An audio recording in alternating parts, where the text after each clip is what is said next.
So we're not using this microphone. David? David? Yes. Couldn't we all be on mute, please? Yeah, could you all do? Didn't sound that I know, I understand. Mr. Lowell?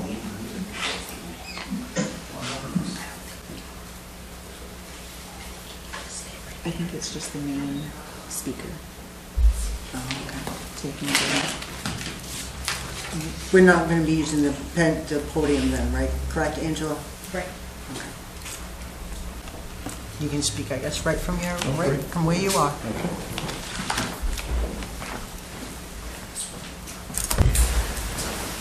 All right. You're on. So I open the planning board meeting and do the roll call for the vote, correct? Roll call? Roll call for Yes. the members. Yes. It is, good evening, everybody. Welcome to the public.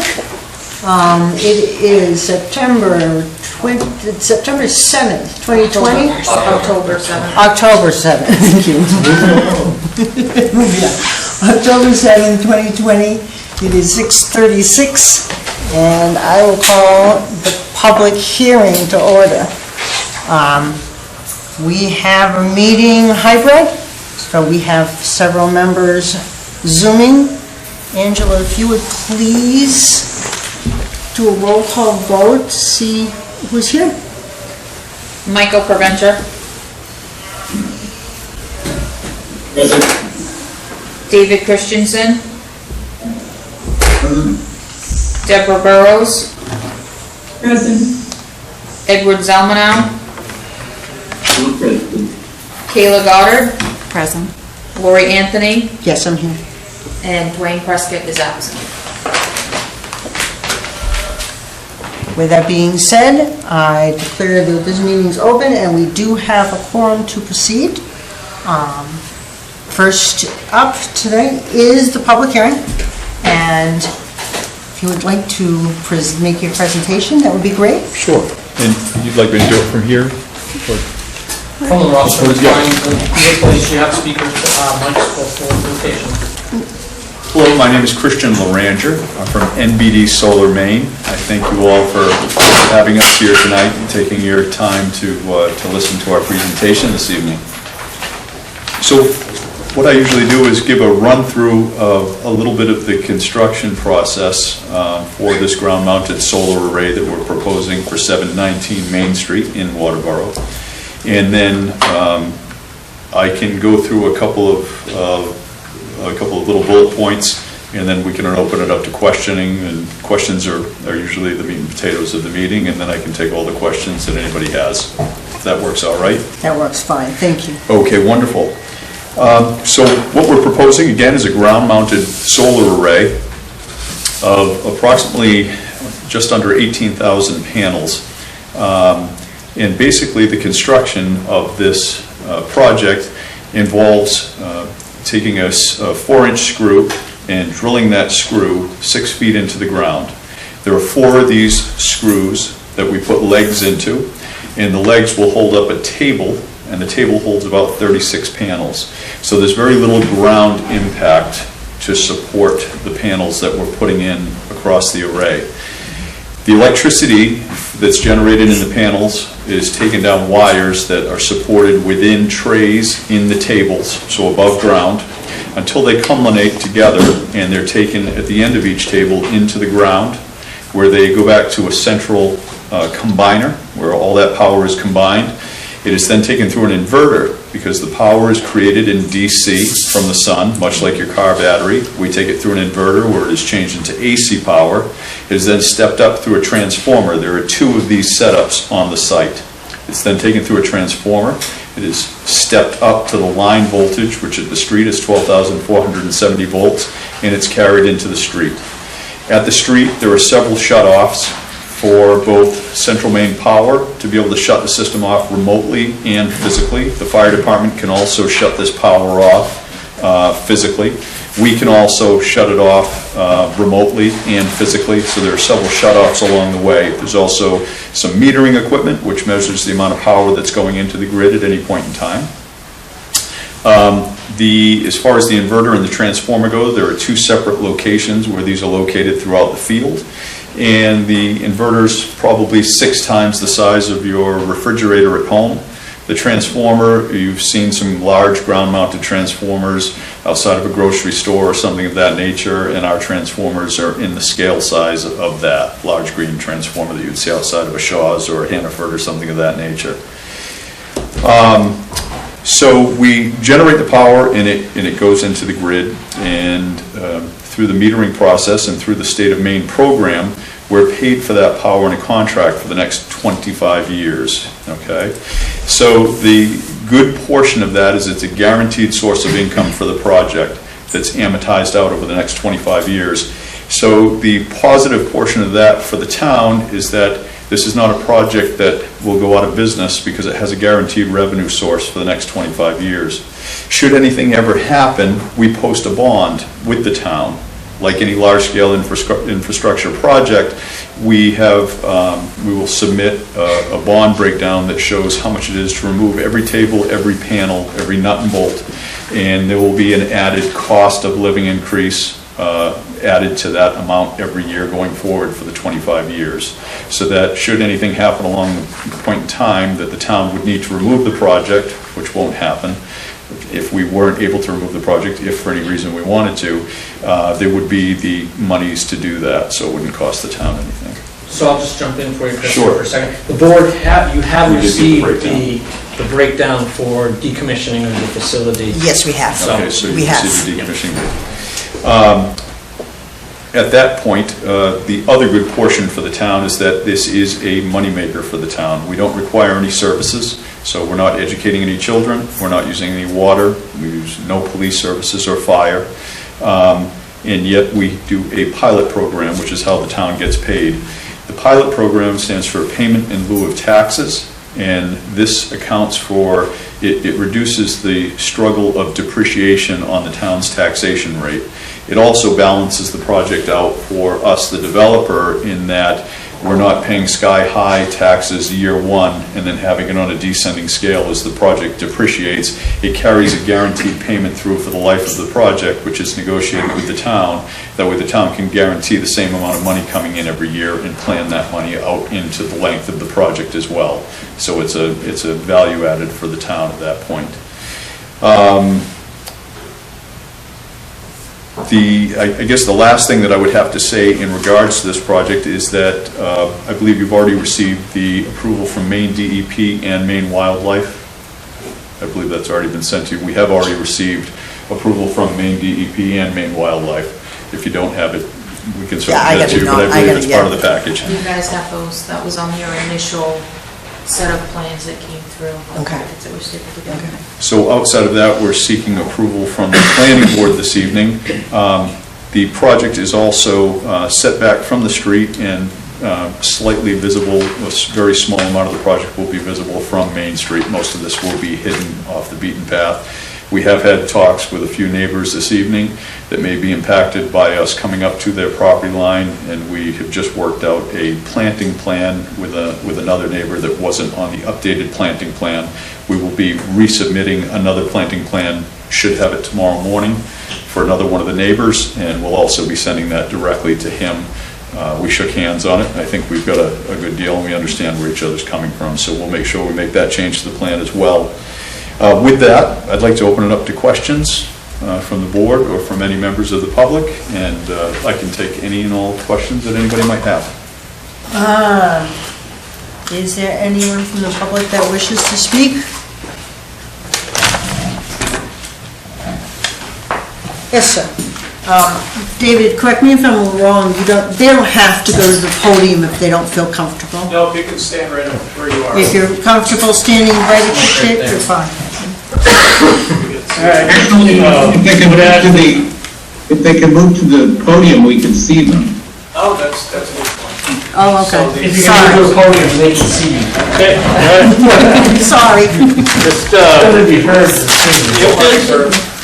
if this Say Down the Road project is sold in 3 to 5 years down the road,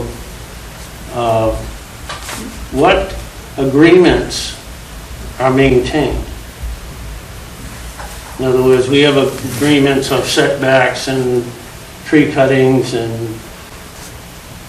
what stays in effect? Is everything that's on the plan stay the same? So they make you ask the question, and then when you sit down, usually they make me get up and answer it so that I'm at the podium too, so that they can hear it. So Okay. I'm not ignoring you. I'll answer it, but that's usually the way they make me do it. Okay. So that's my question. Okay, sir. So the question, again, is if the project is sold, what guarantees are there that the zoning agreements are maintained? And it just would be that if anything were to change, we wouldn't be able to change any of the zoning bylaws that we've adhered to on the plan that would be signed off. This plan would be signed and enforceable as if it were still under construction at any point in the future. So that if anybody tried anything to decrease a zoning setback or add something where it wasn't on the plan, that could be enforced by the town as if it were under construction in the first place. So there's no changing of the zoning bylaws just because somebody comes in and purchases it. Now, the agreements that we have made in regards to tree plantings, 35-foot setbacks, can somebody else come in and take those trees out? No, sir, because that'll be on this planning board. It'll be on the plan as well. It'll be on an amended plan tomorrow.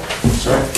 Get that, that'll be part of this plan as well as the other plantings and as well as the other parts of the planting plan for the other homes as well.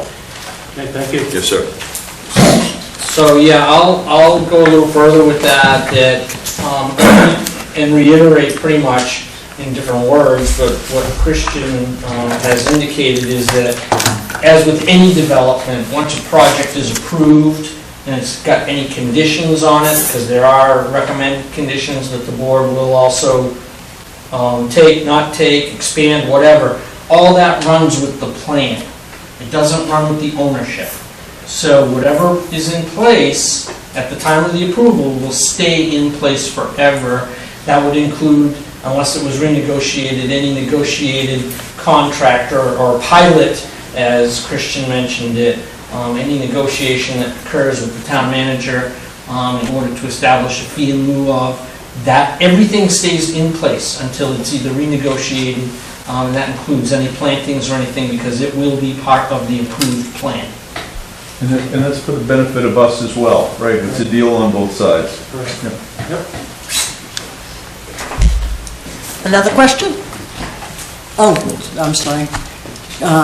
We had a question from, This is actually coming from Glenn Charette, the town code enforcement officer, with regards to the planting. He just wants to have it put in there that within the first 4 years, if one of the trees dies, Yep. it be replaced right away. That after the 4 years, the trees should be well established and the threat of them dying off should be less. yes, thank you. Okay. Hello and good evening. My name is Delaney Gobin. My husband, who is unfortunately not able to be here tonight, and I own and operate Midnight Farm. We're located at 19 Charlan's Way off Stramo Brook Road. We are abutters to this proposed project. When we first learned about this project, my husband and I were nervous and excited. Excited for the opportunity that this would give the town, but nervous about what it would do for our farm. You see, part of our farm includes numerous beehives. The average bee will fly up to 6 miles for its food, whether from natural vegetation or from gardens, trees, flowers, etc. We are nervous that this project would not only eliminate all of the current native pollinators at this site, but would also further harm them if any pesticides, herbicides, and/or cleaning products are sprayed or used at this site. After a lot of research, we discovered that if done correctly, solar farms can add significant amounts of native pollinators that also only require mowing 2 to 3 times a year. Unfortunately, most of these studies, including lists of suggested native pollinators, were done in Oregon. However, we were able to find data from the Wild Seed Project, who in conjunction with the Maine DOT have created a guidebook on native pollinators that can be used in various growing conditions. We also found a solar site pollinator habitat scorecard, which I have a sample of tonight, that was created by the University of Vermont that we also urge you to evaluate and complete. We believe that these 2 documents could be extremely beneficial for you to use, but for the replanting of native pollinators could also benefit us and at least 2 other apiaries within a 6-mile radius that we know of. I would like to urge the planning board and site developers to create a written document that agrees to not use any herbicides, pesticides, or cleaning chemicals at this site. And I would also strongly suggest implementing a procedure regarding replanting of native pollinators and not just turf. Thank you for your time, and I'm more than willing to share any and all documents that I have found if you are so interested. Thank you very much. Well, that was an excellent question. Thank you very much for asking that. So I started in business as a cranberry grower. So I had 72 acres of active cranberry bogs, and we had about 400 hives. So I too am a little bit knowledgeable about bees. First and foremost, we use no pesticides. We use no herbicides whatsoever. We mow twice a year, right? There are no cleaning products at all used on these panels. And we don't wash panels in the Northeast. That's a desert thing to do where they don't get any rain. We let the rain wash our panels. There's no trucks with any spinning brooms or any of the things that you might see on the internet search. These panels are left out there in nature, and that's it. What we find is, so we've got some sandy soil out on this project. A lot of it's real sandy soil. So, getting anything to grow in there is going to be kind of a natural process as things grow back. It's not going to be a topsoiled process, if you will. We disturb very little of what's there. We try not to change the grades too much. Our panels are able to sway with the way that the ground is up to a 20% grade. Okay. When we put the screw in, there's also a GPS reading on that machine that's putting the screw down into the ground, and it takes the exact elevation of every particular screw that we put in the ground. It's then fed to a computer back in Florida where it spits back to us an elevation to put the leg into that screw, so that when you're looking down the tables, they kind of flow naturally with the contour of the ground. So we try not to disturb too much of the soil right off the bat, outside of what we have to do for trenching underground utilities. And then once that's done, we will seed, all right? And so we will try and get some lawn established and some kind of a field established. I think you'll find that as far as pollinators go, it will be stronger with the panels than it currently is. I don't see a ton of native species there. There's a little bit of woodland. There's a lot of still torn up sand pits and things of that nature. So I think we'd be adding to that. We tend to get a lot of growth under the panels as well. There is some light that comes through the panels, so there is fully growth. It's not like a dead mat underneath all the panels. And I think you'll find that there are quite a few wildflowers that are going to grow naturally in the field once it's complete. So we would certainly sign anything to say that we won't use herbicides on the site or any cleaning chemicals for that matter. So not a problem. Thank you. You're welcome. Lee? Yeah, and just to follow up on that, I had put together some recommended conditions for the board, and I'm still writing tonight as well. Excuse me. But two of the issues that they raised at the last meeting when they discussed this, and it would be a condition of the approval, is if the use of chemicals is required in the cleaning of the solar arrays, the applicant must first come back to the planning board and obtain approval for any such usage. So they can't just do it even if they say they're not going to. And no pesticides or herbicides shall be used on the site for vegetation control or eradication. So, and it falls right in line with It's all all manual mowing, Yeah. and under the tables, it's all done with a weed whacker. Between the mowers, it's done usually with a bush hog or rotary mower. And also the general, your engineer actually put, all grass shall be mowed 2 times a year. No soaps, cleaners shall be used washing the panels. Yep. And there is something on herbicides and Number pesticides. 9. Number 9. And then there's also one on the herbicides and pesticides Yep. will not be used. Absolutely. Okay? I don't have plans. Would someone else like to ask a question? Certainly. Thank you. I would like to ask what the expected impact on local wildlife would be. That sometimes, these places can have an impact. It was mentioned that it's kind of been approved by the Wildlife Board, but what is the actual impact on local wildlife? Birds, deer, any potential protected species? So I'm not a wildlife specialist. For that, one of the first applications that we do is to Maine Fish and Wildlife. They do a rundown of protected species. We have a couple sites where we do have some issues that we have to run through. 719 Main Street was not one of them. As far as the impact goes, we keep the fence, the retaining fence, up about 6 to 8 inches off the ground, so that any small animals can get under like it's nothing. As far as deer goes, I'm in a solar field almost every day, and there are as many deer in the fence as there are out. I've never seen one jump the fence, but I've seen them in areas where I know they can't get under the fence. We have seen them go under the fences with the 8-inch gap. I've never seen one get under anything lower than that, but I've seen them inside the fence. So the only thing I can surmise is that they're jumping the 7-foot fence. We don't put barbed wire at the top. We do have a single pole at the top. We don't put a pole, horizontal pole at the bottom of the fence between posts, so there is some slack on the metal so that they can kind of squeeze in and out, so we don't put a solid pole underneath.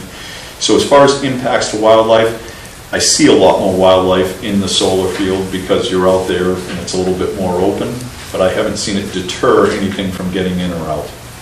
And the fence is really more of a deterrent. But if anybody wanted to get under, they could shimmy under or climb over the top of the fence. It's more just a deterrent than anything.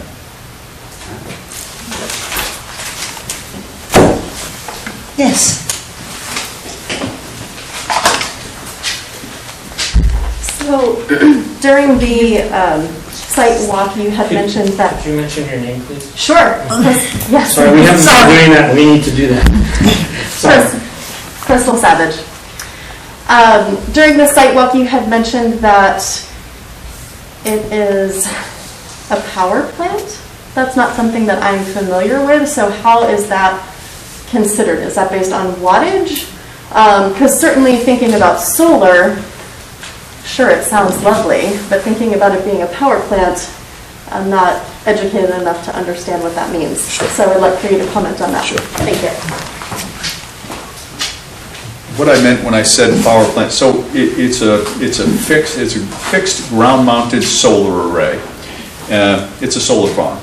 What I meant by power plant is the engineering standards and the construction standards that we are held to are as if it's a power plant. In other words, the I's are dotted and the T's are crossed completely. There's nothing loosey-goosey because all of a sudden we're doing a solar farm and we're farming from the sun and it's going to be loosey-goosey.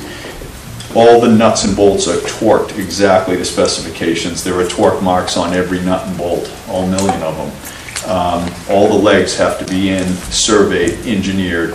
It's controlled construction. I have 3 engineering firms looking over my shoulder the entire time to make sure all the wiring is exact, all the circuits are, all the as-builts are done so that it's built exactly as it's supposed to be.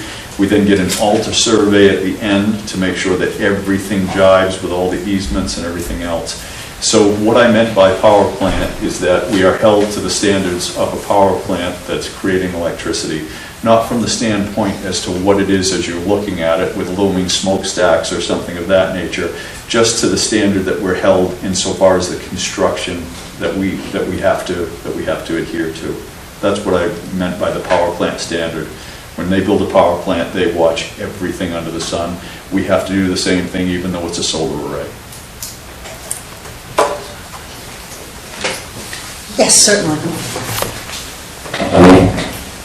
And I know My name is Devin, Chamberlain. Thank you so much. Following up on that question, for the purposes of zoning, what is the solar farm considered?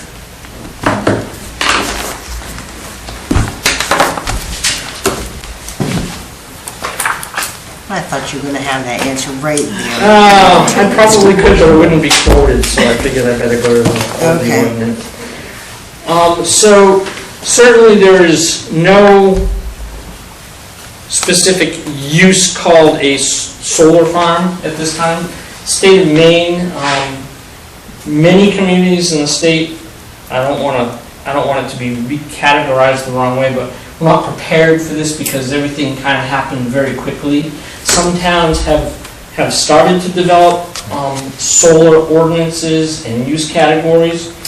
This one comes under, and this was okayed by the code enforcement officer, who is the only person in town that has the ability to make a zoning determination, so that if anything ever has to go to the zoning board of appeals, it comes from the code enforcement officer, who is a certified officer from the state of Maine.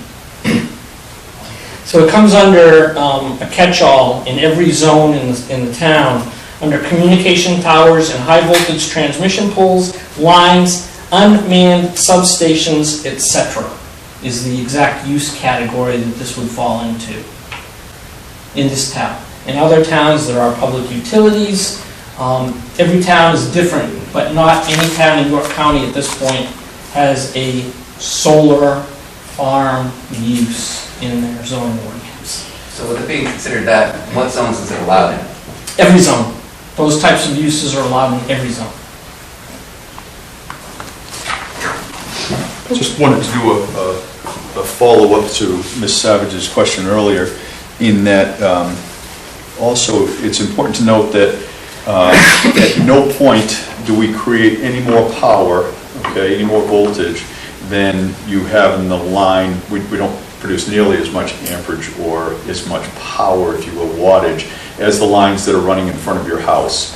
So we step up to that voltage at the very end from the transformers, but that's at the last little piece, and we're only creating the same amount of power that we have at the street. So we're never creating more power.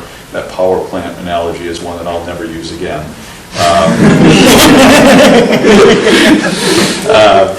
But at no point are we ever producing any more power than what's going on outside your house, or what's going into any major factory from the power lines of the street, which is 12,470 volts. And I just want to touch base on that. Yes, sir. Did we get your name the first time? Don Holden, 105 Straw Mill Brook Road. Okie dokie, thank you. When I first got looking at this project, and I watch all the planning board meetings and selectmen's meetings, back a year ago, it was mentioned that there were people looking around town for land for possible solar projects, and that possibly an ordinance for that should be looked into. Now here we are a year later and we do not have one, and I'd strongly urge the planning board to present a solar ordinance to the Board of Selectmen for approval. When I went online on Google, I was able to find solar ordinance for a town that's next to, where the heck was it? Well, it was north of Augusta.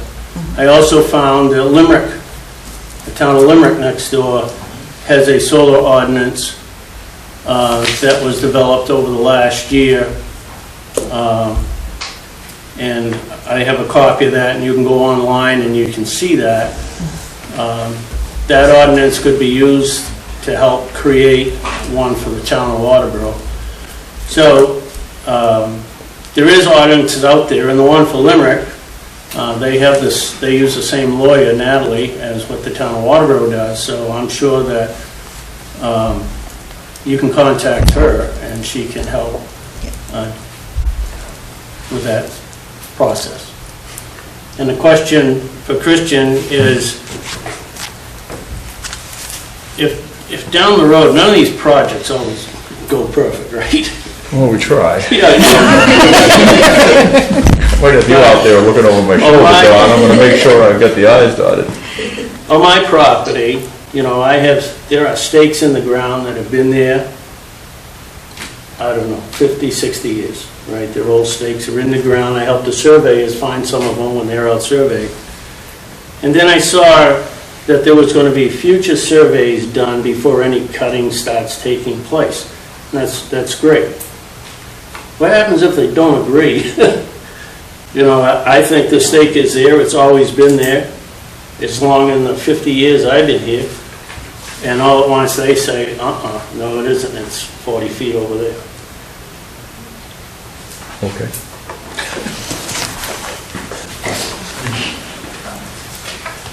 So, first and foremost, I use a company called Oil and Tanner as my engineering firm up here. I've got a lot of engineering firms. These guys are pretty crackerjack. These days, I find it's not like the old days. I know what you're talking about, and I've been through that before. But these days, guys are lining up pretty well, you know, with the modern equipment that they got. They're not using theodolites anymore. You know, they're nailing it pretty good. If you have something like that, you call me up. We'll err on your side, all right? But I think you'll find that they're going to be pretty much right on. Also, because of the finances that are involved, we have to do something called an altar survey at the end, and it's about 20 grand. And it goes right back over and does the same thing that we do with the survey, but they take the long form of the title search, which is usually 100, 150 pages, and they incorporate that. They go through every line item and they incorporate that into the survey of every meet and bound, so that it is exactly the piece of land that we think we have. Checks out all the easements, checks out everything under the sun. So with that altar, I would err on the side of that being complete, because they go through all the verbiage of the title search. Good. So I think you'll find it's right on. Yeah. But if not, you let me know. Okay, thanks. Yes. Would you like me to reintroduce, or? No, just All right. once. Thank you. So, continuing on to his question, you mentioned if there is a problem, call you. The problem is that there is no way to call you. All that's listed under MBD, if you look at the Business Online, you can find some information with the Better Business Bureau. It's pretty much just an LLC. It's got a Massachusetts address. There is no phone number. There is nothing other than perhaps lawyer information as far as for what's been gone through for the planning purposes. So if there is a problem, how would we contact you? How would we contact your company? There's no website, phone number, business card, anything like that. Sure, we can get your phone number. Yep. I might also say that if there's some sort of a problem, the first stop would be with the code enforcement officer. I have all True. their contact information in my office. You're welcome to contact the code enforcement officer also. I just think any company that we would do business with, we should have some actual information as for to be able to directly Yes, contact. definitely. They have all And that- he offered they have that all for that you. info. He definitely can leave that with Angela or offer it to you. All right. Thank you. Do you have anything online, Angela? Are you guys all set? Anybody have any questions online? Except for the, Actually, yeah, I do. That'd be Carly Sherwood. Yes, Carly from Argus Lane. I'd be very curious to know what the planning board, what their opinion is today. will be discussed, that will come after the public hearing. Carly, did you hear them? I did. Okay. And I'd also be interested in fact-checking what has been shared thus far from the gentleman who was interested in putting a solar farm in. I'm not sure I Can you elaborate on the fact-checking? He's mentioned a lot of various standards that he has gone through to elaborate for the growth of this farm. And it would be interesting to know if other farms, such as, I believe it's Limerick and Sanford, are feeling the same effects that we might have to deal with. Like what? I guess. Do you have any examples, Carly? I don't, that's why I want to fact check them.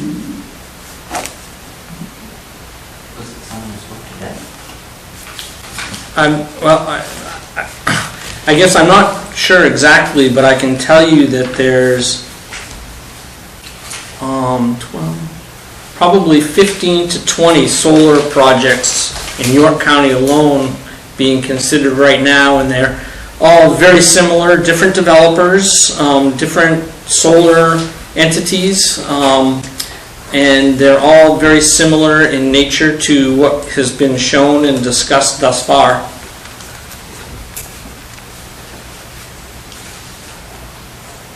I'm not sure if that does anything to satisfy you, but that's, I mean, I just did a review of a large one that got approval in North Berwick, involved with another solar company in Berwick that did one there.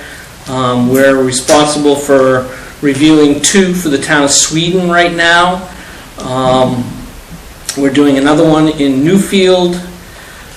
They're all very similar in size and in nature to what has been proposed here.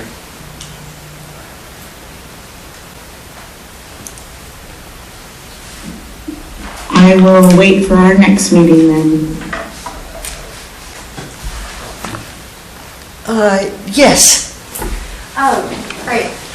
So I'm just not sure how the proceedings work, so I just want to put it out there that if it could not go to vote tonight, just for the fact that we've had multiple verbal agreements and handshakes that have happened, and I think out of fairness to the landowners that abut the property, that they would have an opportunity to see that final proposal in writing before taking a vote on that. So, Thank you. Thank you. I just want to double check on the multiple. I have one with Dawn. I don't think I have any other ones. I just want to make sure I'm not forgetting something.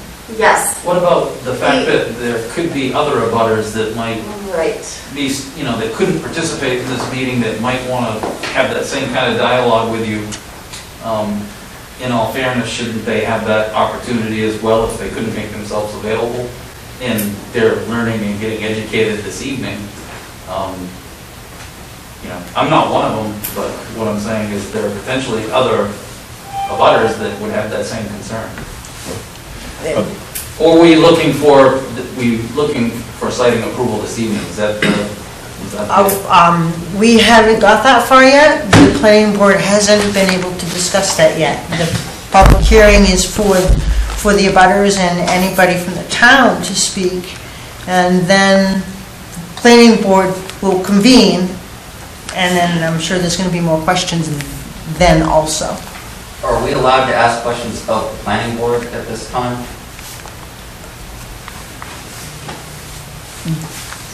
Yes. Yeah. Because you had been, yes. Yeah, go ahead, thank you. So, one of my primary questions is it's been pretty well explained some of the benefits to the town at large by the pilot from the taxes going in. In what way do the individual residents have a say in how that new revenue to the town is distributed? Is that going to be part of a town, voting process as to whether we want that directed more towards roads, more towards fire department, more towards sheriff's office, etc.? Or is that kind of just at the town's discretion? BJ. So I'm not the planning board, but I guess they're turning to me to answer that. Gary's coming. Gary's coming. Or, to me, that's the selectmen's, the selectmen do that. That is part, We do that not becomes do that. part of the town's budget. And the town will establish their budget on a yearly basis as to how they're going to spend any money raised, taxes or otherwise. So this money is not going to be specifically earmarked as a separate source of funding or anything. It will go into your general fund and be used as you folks feel you need to cover your budget. There's a delay here, so I apologize. I don't know if I answered that for you, Gary, correctly, And but it's split up too, so. Gary, would you like to speak, or? If I heard the question, how is the revenue from the project going to be used, is that correct? That's correct. Logical question. There's a couple ways to assess this. I'm not an assessor, but one is the construction cost method, which is all you have for the first year or so of a project like this. And I believe you were at $7.75 million for construction cost per project, thereabouts. At $15.39 times 7,750, that's $119,000 of property tax revenue that would be new for each project, roughly. So you could say hovering around $100,000 in new tax revenue per project. Or pilot money project. Yes. Is what Shawn, the way Shawn described it. Okay. Payment in lieu of. I've missed a fair amount coming and going Sure. from here, but that's a rough estimate of the new taxable value, of the new tax revenue, if you will. And Lee J said it properly, it actually goes into the total revenue package. It's just like any other commercial development or any other new house. It's all part of the entire budget. The selectmen and then the voters have the ultimate say on how that total money is spent, but this is not segmented out in any way for special purposes. Thank you. Thank you, Gary. Dennis, I saw you light your camera up. Did you have something you wanted to add? No, I think Gary covered it. It's no different than any other commercial project that would get built. It's going to get taxed. Any development that gets built is going to get taxed. It all goes into ultimately the same bucket. What bucket is that? It's the cost of the taxation of which gets applied to all of the expenses of the town in RSU 57. And what do you anticipate that to be? Number? I'm sorry, who's speaking? I'm not sure who's asking. It's This is Carly. Carly, what's your specific question? The amount of expense, or taxes that are going to be expended. Okay, tax revenue would be hovering around $100,000 per project. That goes into the revenue stream just like all other tax revenue. It's no different. So I guess I don't understand your question. Well, it's not just about that. It's about the fact that this has been very prompted on us, and I just wonder what's going to happen next after tonight's meeting. Well, these folks have a process to follow. The planning board has a process to follow in the review of it, and they're doing that now. So whatever the future vision in and around this property is something completely different. They have standards they have to follow. The planning board and staff are working through that. So you need to make your questions a little more specific, I think, because this is a specific project for a specific parcel that they have the right to put this forward. So this is good for the town because it's commercial development. It helps lessen the tax burden. Doesn't mean your taxes will go down necessarily, but it lessens the tax burden percentage-wise on the residential taxpayer. This is a very good thing. I think I learned what I needed to hear. Thank you. Welcome.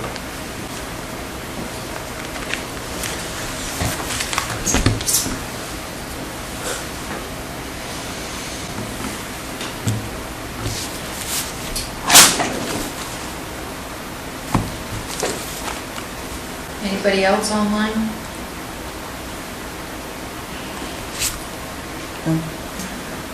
Is there anybody out there that wanted to speak? They have said no. I think They have said no, their okay. questions are answered. Okay. Is there anybody else that likes to follow up? I'm gonna double check. I'll wait for you, Gary.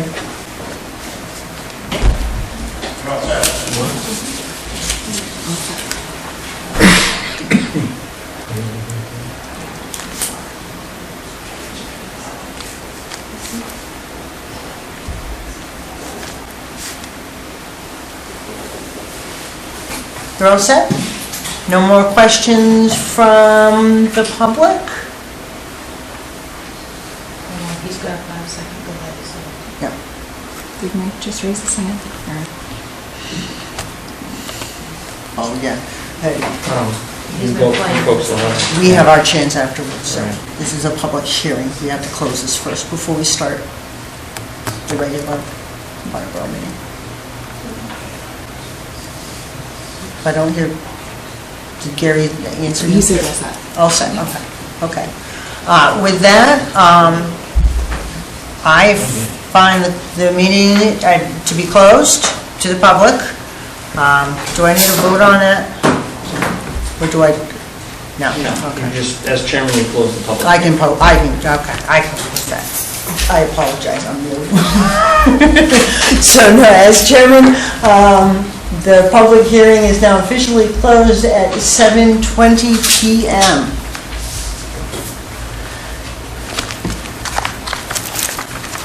Thank you all for your questions and your concerns. But don't leave, you don't have to leave. You do not, no, I was going to say, you do not have to leave. If you wish to stay, you're welcome to hear the planning. I will be opening the regular planning board and have our discussion next. Okay?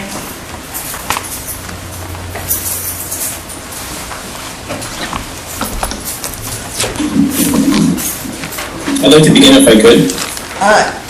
Okay, certainly, Michael. It's been a really interesting evening. Can I move that I can move it for you. I've heard a lot of comments, both in favor and not so much in favor of having the solar array.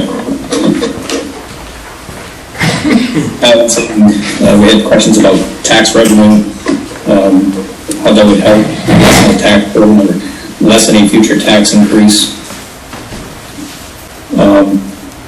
Somebody made a statement at the sidewalk this evening that kind of struck home with me as well, saying, well, you know, we live here because of the way it looks.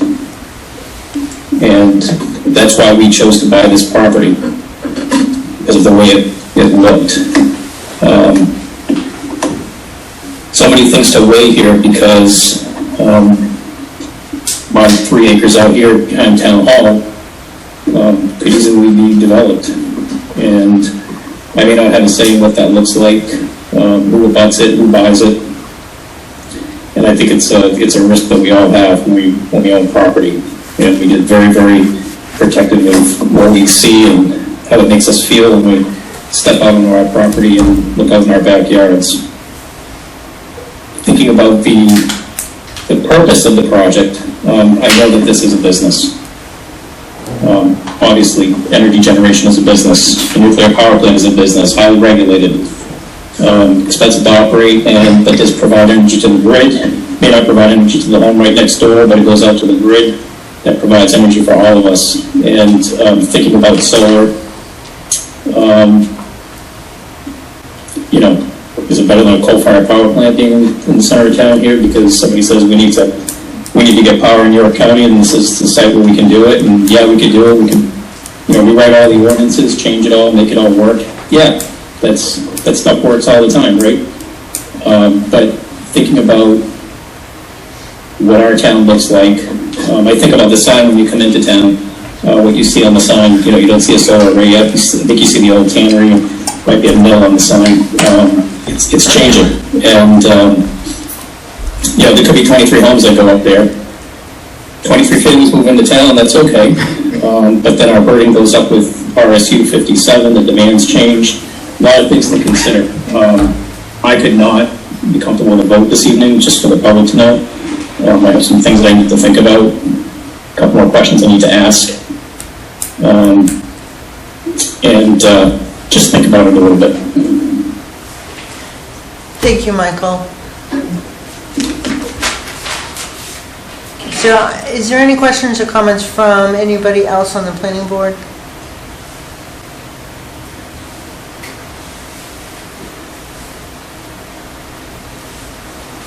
May I ask the planning board, do you have intentions of voting tonight, or are we going to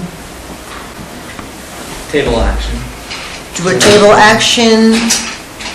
There's significant questions and concerns. Yeah. Any response?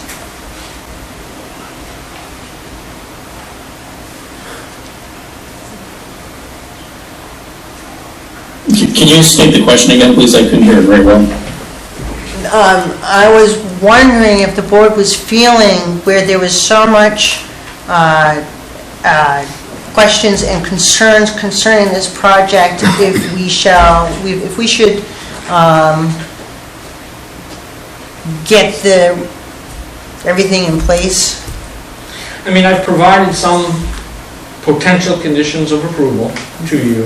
I've written some more down tonight. If the board would like me to tighten those up a little bit and provide them to you for the next meeting, I could certainly do that. Could we also just kind of summarize all the agreements that were made tonight at the site walk between them, just so that it's all lumped together? Well, again, yeah, I mean, we can do that, but from what I understand, there's a side agreement, not one that the planning board would be conditioning, between the two abutters, basically. Okay. And that's between them. I didn't know if that information needs to be on the plans or... It will be on the plans. They will provide an updated landscape plan. Okay. Yes. But beyond that, their discussions are their discussions. Okay. And then the revenue and the taxation is not... It's really not something that the something planning board that we do. considers. Right, right. Yes. Madam Chairman? Yes, David, you had something? I mean, my suggestion is that we've had a pretty thorough discussion tonight, that I think Lee should summarize for us exactly what the final agreement and conditions should look like, and that we postpone then our voting until we've had a chance to review that final document. Okay, so I can run down with you what I've provided so that everyone can hear that. So I start out with number one, but it's not really a condition, it's more of a statement, because one of the concerns was that we make sure that the ATV and snowmobile club not be closed off in any way, and the plans clearly indicate that the current trail goes right down through the CMP power line, and that in no way is being impeded. So I made that just as a statement for you to understand. But starting with number two, based on the information within the decommissioning plan as submitted by the applicant, a surety instrument be provided to the town of Waterboro, which names the town as the entity able to call in or collect on the non-performance of the work proposed. The surety shall be placed in a non-interest bearing account and held for the life of the project. This must be submitted and approved by the town prior to the release of any permits on the project. If the use of chemicals is required in the cleaning of the solar arrays, the applicant must first come back to the planning board and obtain approval for any such usage. No pesticides or herbicides shall be used on the site for vegetation control or eradication.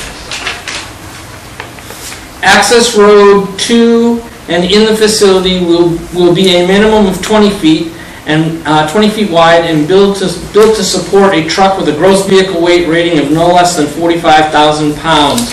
And they have already redesigned their plans to accommodate that. NBD Solar Maine LLC shall provide formal training to the Waterboro Fire Department on safety and operational procedures in the event of an emergency response to the facility for fire, electrocution, and/or other common issues at a solar facility. Any gates on the property and buildings requiring fire department access in emergency shall have Knox box padlocks and/or a Knox box with marked keys inside the box.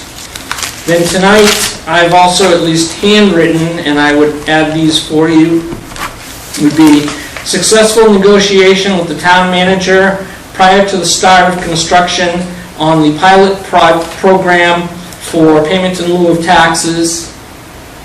Again, I need to clean that up, but this they submit new planting plans to the town to address the planting issues around the border or buffer areas, which they said that they would be providing maybe even as soon as tomorrow.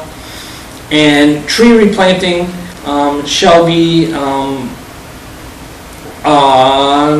shall occur within the first 4 years of planting, and I'd want to clean that up to make sure that that's covered under any kind of performance base for landscaping around the perimeter. That's what I've added, and that's what I have for you at this time. So if we get that in written form that we can review, and I agree with you, I think these were all the issues that were covered this evening, then I would be prepared to vote on it.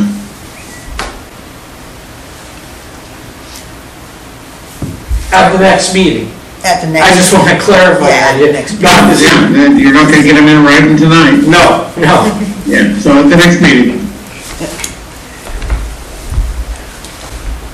Kayla and Deborah, you're feeling the same? Michael, yes, I know that you. Ed, do you have anything to comment on?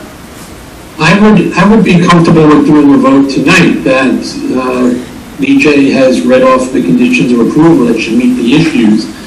Our job as a planning board is to review these applications and to determine whether they meet the land use rules. And if they do, then we're to proceed forward and approve it. Some of the issues that I heard tonight, some of the discussion, I feel is irrelevant, like the income, the taxes that are being paid to the town. That's irrelevant to our review of the application. Whether or not it's going to look pretty, is it going to change the nature of the town? Is it going to affect real estate values? That's irrelevant as well. That should not apply. This seems like a very straightforward application and plan that we have before us. It's a solar array, it's a solar farm with one road in. It's not increasing any burden on the town to its infrastructure, meaning increased traffic. It's not placing a burden on our schools. And as you mentioned before, they are paying taxes in there. So I don't see why we're not able to move forward with this, and that's what I would vote for. Thank you, Ed. I feel to give Lee J the opportunity to clean up some of the conditions and schedule another meeting, even if it needs to be intermittent. Well, I would hold it over to the next meeting. They're going to be here anyhow for the start of the other project. And I believe we should probably postpone this until then. So a motion for tabling would be in order, and remember that there's no additional discussion once a motion for tabling has been made. So. Is there any other discussion before we table? May I have a motion to table this to the next meeting? I'll make a motion to table it to the next meeting. I'll move the table to the next meeting. Yeah, Kayla has tabled for the next meeting. Do I get a second? Second. David has seconded that motion. This review has been tabled until the next meeting. Thank you. Thank you for your time. Thank you. Yes, we do. So, thank you, David. We do. Can you do roll call vote, please, Angela? Deborah Burrows? Yes. David Christensen? Yes. Edward Zelmanow? No. Michael Preventure? Yes. Lori Anthony? I am yes. Kayla Goddard? Yes.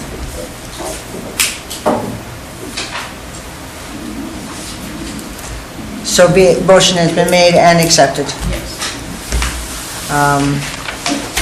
So we're done with the site review. We have a couple other planning board stuff minutes. So you can either stay or leave if you'd like.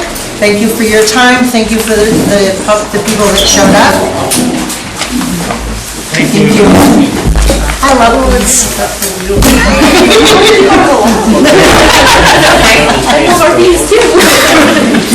Thank you. Different perspective. Yeah, you need more. Yeah, I never expected that. Like people go on their toes. Take my honey every morning. Yes. We have neighbors that rely on our honey to not have allergies. So we are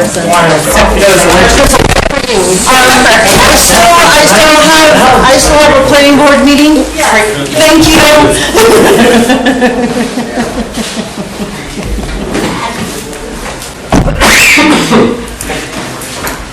Okay, so